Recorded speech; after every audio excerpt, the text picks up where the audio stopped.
I like sitting up here because I get to pretend I'm in the choir.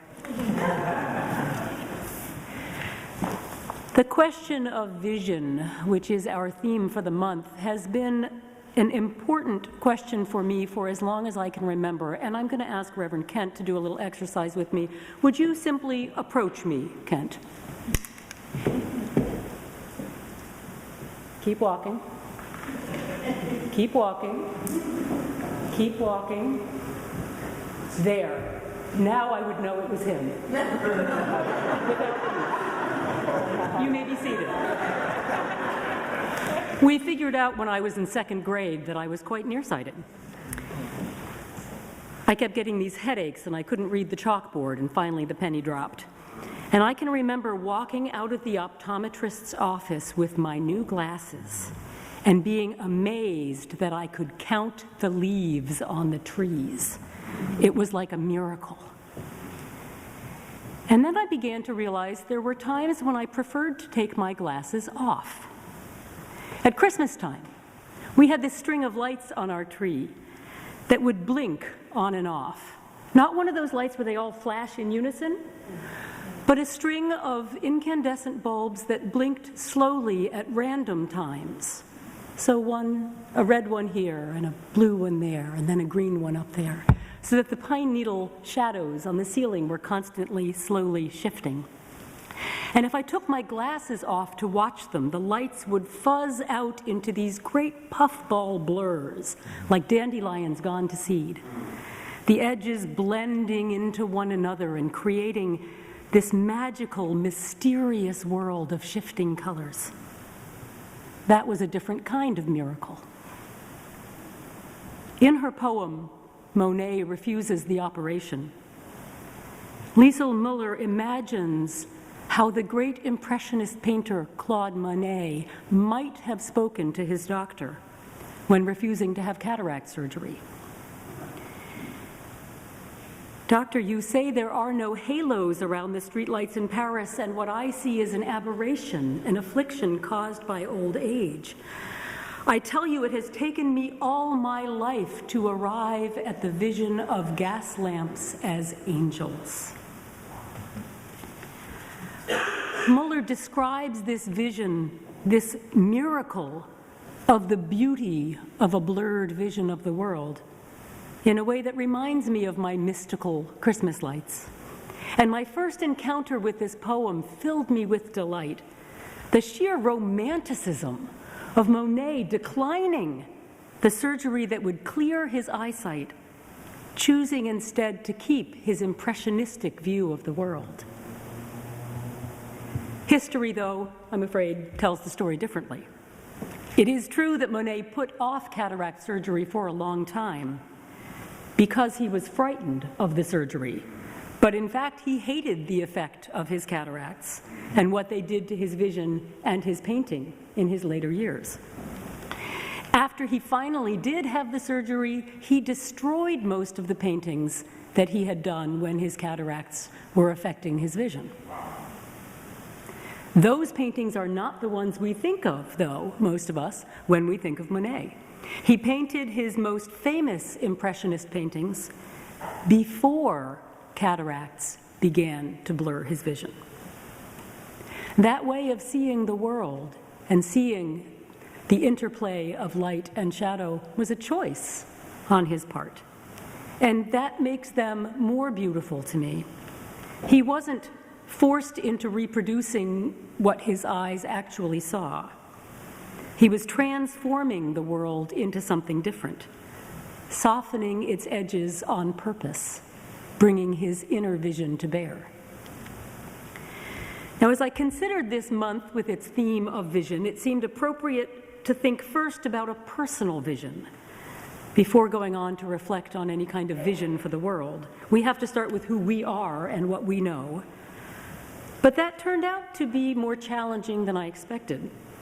When we talk about a personal vision, we usually think of something along the lines of a mission statement for our life, a vision of what we want our lives to be. One of the members of a small group ministry down in Media, one of the Soul Matters groups, a man named Ed Mathis, shared with me the vision statement that he wrote coming out of that small group work. And it ended with these words: to love fiercely, live fully, appreciate what I have, and share to the best of my ability, to enjoy the company of friends, continue my spiritual development, and most of all, achieve peace. Well, that's a vision statement I can get behind. Maybe most of you can too. And I share it with you both because I found it personally inspiring and because I thought it was important to lift up this idea of creating a vision for our own lives. Well, kind of like our monster. He had this really clear vision of what he wanted to be. And when it didn't work out, he was resilient enough to come up with a different, really clear vision of what he wanted to be. And I'm grateful that Reverend Kent, I think, will be doing more with that idea of how we see how we see the world, how we see our lives in the world next week. Despite my intentions, though, that just wasn't where I was able to go with this sermon. I found myself thinking about the idea of personal vision differently, not the vision we have for ourselves, but the vision we have of ourselves. How well, how clearly do we see ourselves? How clearly should we see ourselves? I'd be willing to bet that most of us think it's very important to have a realistic self-image. And most of us probably think we do have a pretty realistic self-image, clear-sighted about both our strengths and our weaknesses. Most people would probably agree that a clear and realistic view of both ourselves and the world, seeing things as they really are, we call it, is a significant indicator of mental health and strength.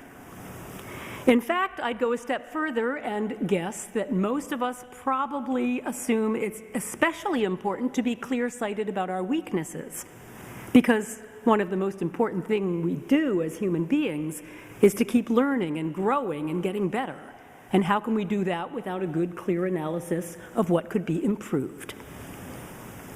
But in the Soul Matters materials for this month, I stumbled over this quotation. Evidence shows that people who hold pervasive, positive illusions about themselves, their abilities, and their future prospects are mentally healthier, happier, and better liked than people who lack such illusions. I want to say that again. People who hold pervasive, positive illusions about themselves, their abilities, and their future prospects are mentally healthier, happier, and better liked than people who lack such illusions. It actually serves us well to think we're better than we really are. Well, when I read that sentence, my mind immediately leapt to the story of Don Quixote, the fictional knight-errant of Miguel Cervantes' book. Most of us are more likely to know him from the musical play The Man of La Mancha, written by Dale Wasserman, which you probably know best by its most famous song, The Impossible Dream. What I'm describing now comes from the play, not the novel. And the play was only very loosely based on the original novel. In fact, Wasserman was inspired as much by the life of Cervantes himself as by Cervantes' fictional hero. But Wasserman begins the play with the character of Cervantes, the author, in a prison, awaiting trial by the Inquisition on heresy charges. This never actually happened to Cervantes, by the way. While he is in prison waiting, his fellow prisoners put him on trial themselves, threatening to take all of his possessions if he is found wanting. Desperate to save the manuscript of his book, the only possession he really cares about, Cervantes offers them the story of Don Quixote to distract and win them over. And it is acted out as a play within a play, set in the dungeon where they're being held. Now, Don Quixote was an idealistic madman. He imagined himself a great and noble knight. You've all heard the expression tilting at windmills. Comes directly from Quixote thinking the windmill is his great adversary and running at it with his lance and getting tangled up in the sails of the windmill. One hilarious and poignant scene has him down on one knee, singing a heartfelt tribute to what he believes is the golden helmet of Mambrino before placing it reverently on his head. It is a shaving basin taken from the wandering barber. At first, we see Quixote as a buffoon, a fool. But Don Quixote saw beauty where others did not. And you might say that he saw beauty that wasn't there, but you could also say he saw the beauty that others could not see. He becomes convinced that a tavern prostitute named Aldonza is in fact his pure and chaste lady Dulcinea. And she scorns him. She hates him for giving her glimpses of something that she can never be. In one of the songs she says, "Hate and abuse I can take and give back again, tenderness I cannot bear." "Take the clouds from your eyes," she begs, "and see me as I really am."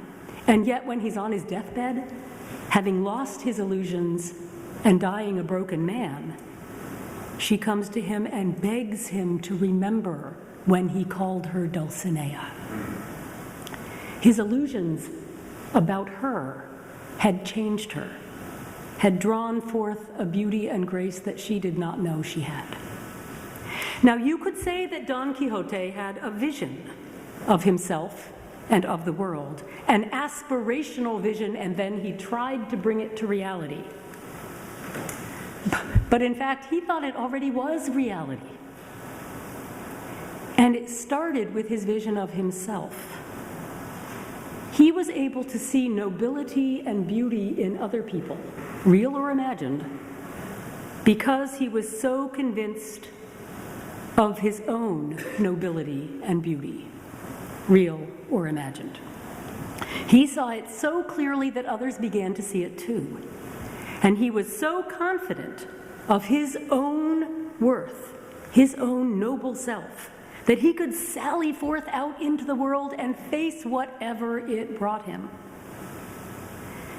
Now, we can certainly call that madness, and I am not recommending that any of us try to navigate the world with the level of delusion that Don Quixote lived. He exists in the realm of romantic fiction. But there's a lot of psychological research out there supporting the value of just a touch of madness. Taken to extremes, of course, this kind of positive self-illusion becomes dangerous. Maladaptive rather than adaptive, as psychologists would say. It can lead to arrogance and entitlement, destructive behavior.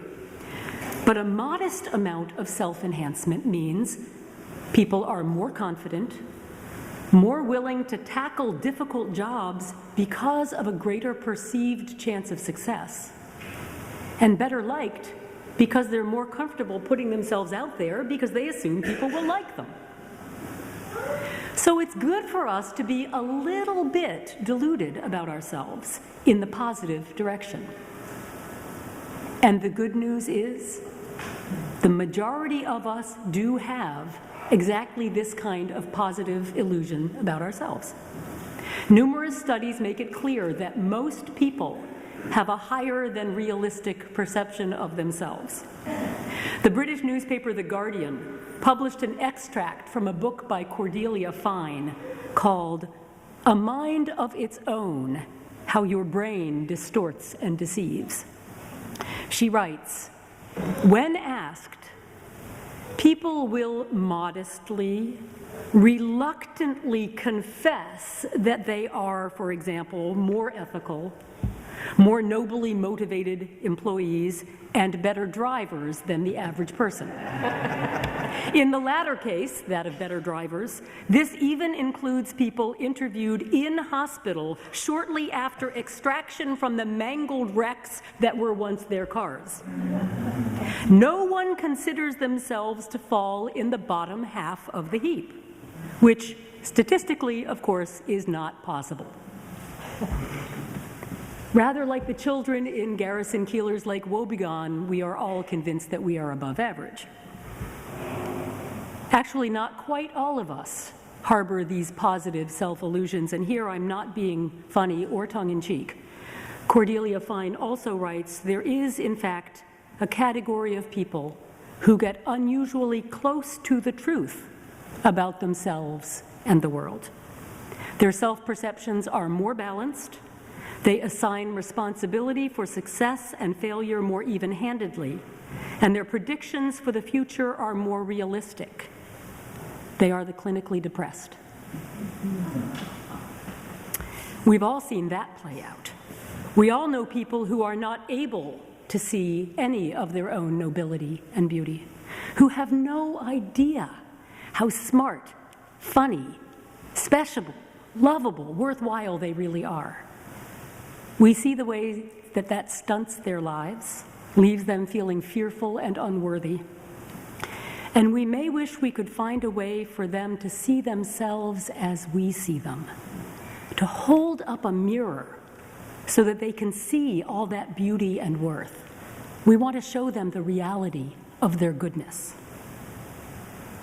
But sometimes, if we sense someone thinks just a little too well of themselves, we may also be tempted to confront them with reality in a less compassionate way. In the story of Don Quixote, his family are mortified by his delusional behavior, and they take steps to confront it. They send in a family friend who plays into Quixote's delusions by calling himself the Knight of the Mirrors, a great adversary to be confronted. The Knight of the Mirrors and his henchmen, who are all carrying shields that open into full-length mirrors, surround Quixote, forcing him to see his own image. And as he reels from mirror to mirror, the knight says, "Look, Don Quixote, look in the mirror of reality and behold things as they truly are. Look, what seest thou, Don Quixote? A gallant knight? Naught but an aging fool. Look, dost thou see him? A madman dressed for a masquerade. Look, Don Quixote, see him as he truly is. See the clown. Confess. The lady is a trollop, and thy dream the nightmare of a disordered mind." And Don Quixote is broken. The stage directions say, beaten, weeping, he sinks to the floor. It's one of the most heartbreaking moments of theater I have ever seen, because by then we have all come to believe in Quixote and the world he sees, or at least to want to believe. It plays out very powerfully on the stage. In applying this to our own lives, obviously there's a question of balance here. There are many areas in our lives where we do need sharp, unbiased, clear vision, especially in confronting the troubles of the world and our part in them and working to change those. If we persist in thinking that we are better than we really are when it comes to our own behavior, our complicity in systems of injustice, we will never be able to change our behavior or change the world. But Ambrose Bierce, in his Devil's Dictionary, defines a cynic as a person whose faulty vision sees things as they are, not as they ought to be. A cynic, a person whose faulty vision sees things as they are, not as they ought to be. A lot of us are feeling pretty cynical these days, seeing the world just a little too clearly and not liking what we see. And of course, we can't just pretend that everything is fine. But we do need to maintain a sense of vision that still shows us how things ought to be. And in order to believe that things ever could be the way they ought to be, we need to believe that we have the power to make a difference.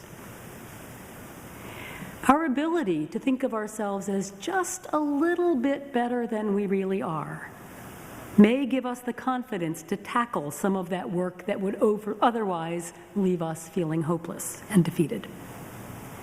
While we can't afford to lose touch with reality altogether, we're better served by allowing just a touch of illusion into our vision, looking at ourselves and others through the eyes of love that can soften the hard edges.